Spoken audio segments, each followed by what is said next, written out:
Mantap sana. Baba.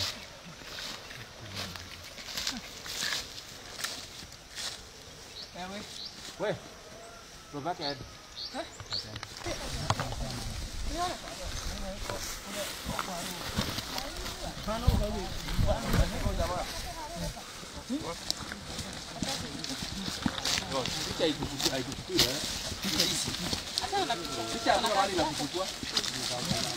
From there ni mbali. Tumia fando mbele naenda tu. Yeah. Wewe, Huyu si mtu ataanza kurasist hivyo. si ana basi. Si toroka tu. Acha tukonfirm kama hakuna. Sawa.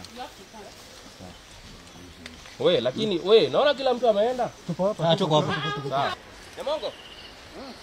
Nyamongo. Ni hapo. Hebu rudi juu. Hapo kwa Nyamongo. Hapo wapi? Relax. Sasa, ile teremka hivi. Pale penye niko naenda huko.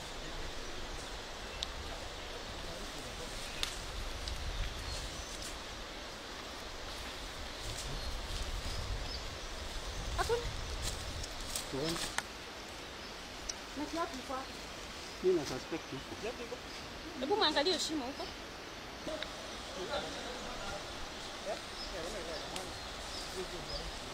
Nashindwa kuna hiyo zikapcha hiyo.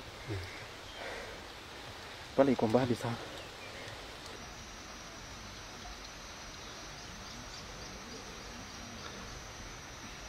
Pale kuna glove. Glove.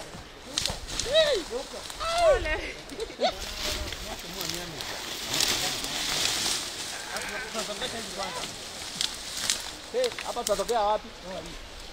Naona grao. Naona hii nini? Hapo kama kuna black bana, hata hii kitu inashika. Angalia pande hiyo. Angalia.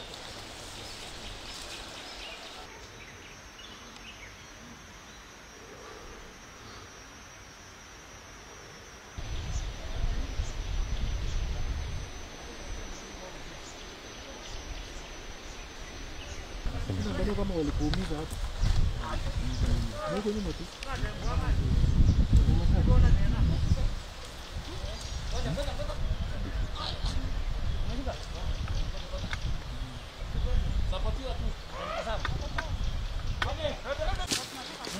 Jambo mkubwa.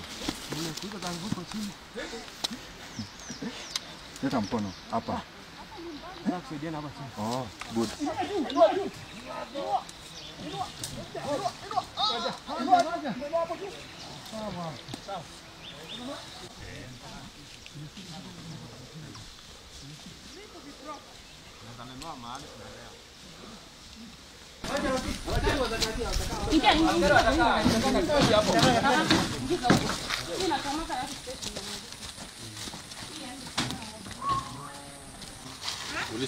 Wewe habari yako bwana? Twende.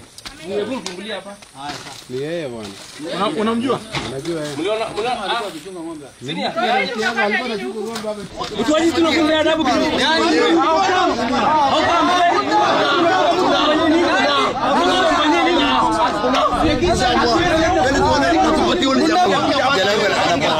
Anapokeaje? Hakuna kitu mnatuambia, mnaficha mambo.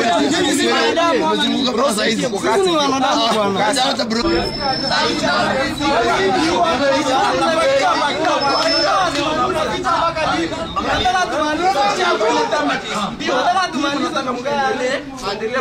Tuachie bwana tuwe. Yeah, so last week tarehe 17 kuna wizi ya pikipiki ambayo ilifanyika Kabarnet town na ikawa reported yesterday. The same yesterday tuliweza kufanya uchunguzi wetu lead namna hiyo mpaka Eldoret tukaweza kushika yule mtu mwenye aliiba ile pikipiki. Kumshika tumekuja naye mpaka station na ameweza kutuambia ameadmit kwamba aliua huyo mwenye pikipiki.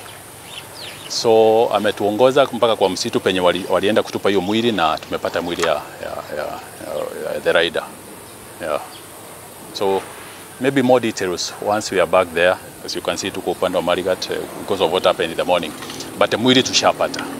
Maybe what are you asking the members of the public? Maybe kama wakiona kama kuna mwanafanywa makosa na mtu akitokeza. Because maybe he see incidents yake ya kwanza. We believe it's a cartel that has been operating because as you have seen, tumepata Eldoret, meaning maybe kuna kitu kama cartel.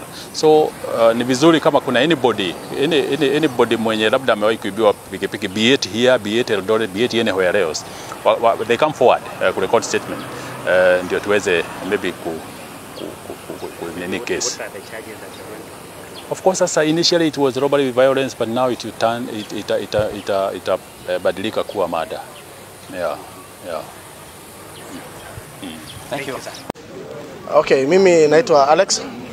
Mimi ni mkaji wa Baringo. Chairman. Aswa ni Baringo Central. Tangu Thursday, after kijana kupotea, tulitafuta kila mahali. Kupiga simu, kufanya chochote yenye tulifanya uwezo wetu. Mwisho tukampata mwenye alimuua na kuchukua boda. Tukampata jamaa Eldoret. Lakini ashaletwa hapa police station Kabarnet na ametuambia mali mwili alienda kuiweka after kuua. Sasa tumeshapata mwili. Sasa mwili tushaweka kwa pale Kabarnet Mok Referral Hospital pale. So ni uchungu sana kwa sisi aswa watu wa bodaboda. Tunawawa mchana na usiku. Sheria ile ilipitishwa siku ile ni kama ifanye kazi. Sisi tunaomba OCS wa Kabarnet Police Station atusaidia tupe askari jiona reinforcement. Hata ukitembea town usiku huwezi ona askari, wale wa patrol wako. So unapata wajamaa boda tu wako hapo. Na kama I don't think kama wanalala ama wanafanya kazi nyingine. But sitaki niongee mbaya kwa sababu ni kama wako maybe hatujakutana na hawa. Ile kitu nataka niseme aswa kwa sheria ya Kenya. Nataka niseme hivi. Naomba President Ruto aangalie, aongee na members of parliament wa introduce if you kill that law inasema if you kill wawe pia. Huyu jamaa alikuwa mtu wa boda wa town gani? Okay. Anaitwa nani? Na alikuwa na operate boda wapi na wapi na anaitwa nani? Okay. Nataka niseme huyu jamaa anaitwa Kevin. Anatoka side ya Pemoi pale. Town yake ni hapa Kabarnet. Police station yake ni hapa. Anafanya kila kitu pale hapa Kabarnet. So alikuwa anafanya Kabarnet boda akienda Pemoi. Lakini sana jioni anafanya Kabarnet. So ni mkaje, sema mkaje tu hapa. So siku yake ya kupotea alipotea wapi? Alikuwa Kabarnet ama alikuwa Pemoi? Kwa kulingana na story ambayo tulipata, huyu kijana alitoka nyumbani saa 12 jioni. Akachukua boda kuja Kabarnet. Aswa akisema anaenda kubeba mtu kutoka Kabarnet mpaka nyumbani. So ndakatoka Pemoi akakuja wapi? Kabarnet. Kuja kuchukua huyo customer wake.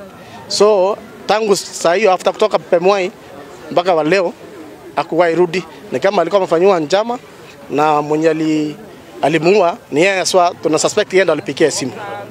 Yes. Sawa, Jina anaitwa Juma Rajab Ali. Mimi ni chairman Sinkoro among chairmans wa Baringo Central chairmans. Kusema kweli siku ya leo imekuwa siku ya huzuni. Tulipoamka tulipata ripoti kutoka kwa wenzetu kutoka sehemu ya Pemoi kwamba kuna mwenzetu alipotea kutoka siku ya Alhamisi, ajulikani aliko hadi leo. Bahati mzuri asubuhi tukaamka tukasikia kuna mtu ameshikwa na maaskari, alipatikana na pikipiki akitoroka njia ya Eldoret. Na huyo mtu mwenye ameshikwa amekubali yeye alimuua mmoja wetu ambaye kwamba hiyo pikipiki alikuwa anatumia ilikuwa yake. Baada ya hapo maaskari wakafuata hatua na sheria, wakaenda na yeye mpaka penye alisema kuna mwili. Bahati nzuri kwa uwezo wa Mungu mwili ilipatikana pale. Mwili ilipatikana sehemu za Talai. Penye yeye alipeleka akatoa mwili pale Baringo North pale Talai. Na mwili wamekuja naye. So far hadi saa hizi tumeona mwili pale kwa mochari pale, mwili imewekwa pale.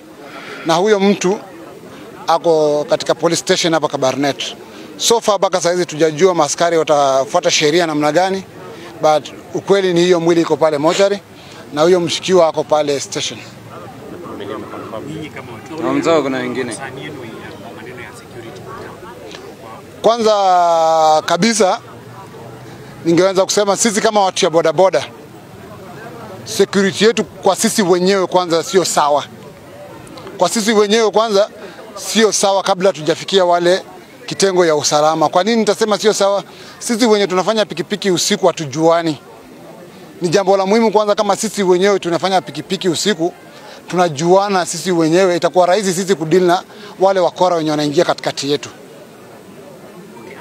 So umekuwa na incident kama hii hapo awali? Incident yenye imekuwa kwa town lakini kwa muda ni ya pikipiki kupotea. Lakini kulingana na saizi vile tunaona kama wame upgrade. Ni pikipiki inapotea na mtu anapotea. So itabidi tukue macho sana na hata ule customer tunabeba usiku. Ni Solomon Kaptai. Hata mimi ni kiongozi kwa City Clock. Nilikuwa social media, niliona hiyo maneno, kuna mtu ameshikwa alafu pande ya Eldoret na ameshikwa na pikipiki. Tukakuja tukafanya upelelezi yetu, tukasikia ni mwenzetu alinyang'anywa pikipiki pande hii. Tukasema ni asante kwa sababu ameshikwa. Saa zile nikapigiwa simu nikaambiwa huyo mkora ameletwa hapa, na nataka kushukuru polisi kwa ile hatua yenye walichukua kuleta huyo na kuja kugrill. Ikizingatiwa leo ni Monday na leo ni holiday, wamekuja wameng'ang'ana, wamegrill yeye, wameuliza yeye maswali mpaka ametoa ule mwenzetu, mwana bodaboda mwenzetu mwenye amepatikana Talai. So sisi tuko na huzuni, tunasikia uchungu kupoteza mwenzetu, lakini nawaomba wenzetu tutulie, tuvumilie. Ni uchungu kweli kupoteza mtu yako na mtu mwenye unafanya pamoja kwa stage moja ama mnafanya pamoja kwa sekta moja. Pia ningependa kuwaomba wenzetu wenye tunafanya wote kazi moja, kabla hujabeba mtu, angalia kwanza mahali huyo mtu anaenda. Kwa sababu mimi most of the time hata mimi nafanya na operate, lakini mimi ukiniambia nipeleke pande hii ya juu, mimi nitaogopa juu mimi sitajua wewe unaishi wapi. At least jua kwanza huyo mtu, hata wakati unambeba huo unambeba. Ya pili, nataka kuwaomba tena wenzetu wana bodaboda, tuangaliane sisi wenyewe, kwa sababu sisi tusipoangaliana sisi wenyewe tutakuwa tunalaumu tu security, na kuna vitu zingine sisi wenyewe tunaficha. Unaona, tusifiche mkora kati yetu na tupendane, tukae pamoja.